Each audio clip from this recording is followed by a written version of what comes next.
এখন থেকে খুব সহজেই আপনিও বাসায় তৈরি করে নিতে পারেন ক্যারামেল পুডিং। আর গিয়ে খেতে হবে না আগার গিয়ে, তো নিজেরাই বাসায় ঝটপট বানিয়ে ফেলতে পারবেন।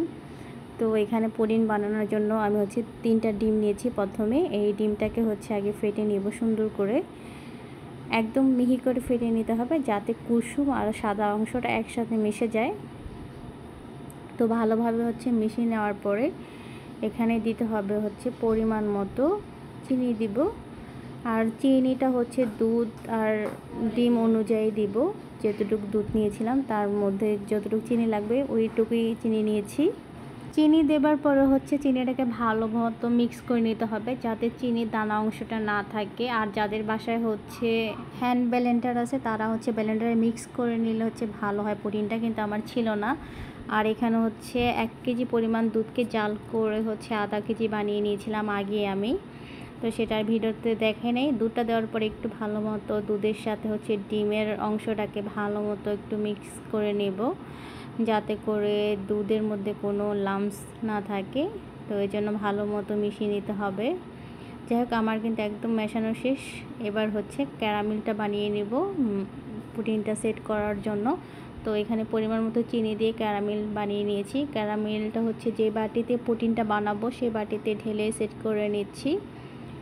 তো এদিকে আমার ক্যারামেল কালারটা খুব সুন্দর হয়েছিল। আর এটা এখন জমতে দিব ক্যারামেলটাকে। তো ক্যারামেল জমে খুব সুন্দর হয়ে বাটির মধ্যে বসে গেছে। এবার সেই বাটির মধ্যে দুধের অংশটাকে দিয়ে দিব। আর অবশ্যই দুধটাকে ছেঁকে নেবেন, কারণ দানা দানা যে অংশটা থাকবে সেটা গেলে পুডিংটা সুন্দর হয় না। এই জন্য ছেঁকে নিলে পুডিংটা একদম মিহি হয় আর দেখতেও খুব সুন্দর লাগে। এই তো আমি ছেঁকে নিয়েছি। এবার এটাকে গরম পানির মধ্যে দিয়ে ভাপে দিব এবার। তো এখানে আমি পরিমাণ মতো কড়ার মধ্যে পানি দিয়ে পুডিংয়ের বাটিটা বসিয়ে দিয়েছি।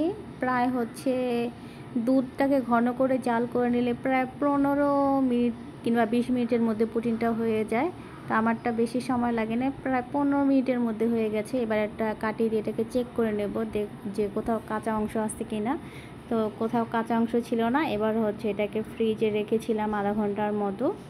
তো ফ্রিজ থেকে বের করে এবার একটা বাটিতে ঢেলে নেব।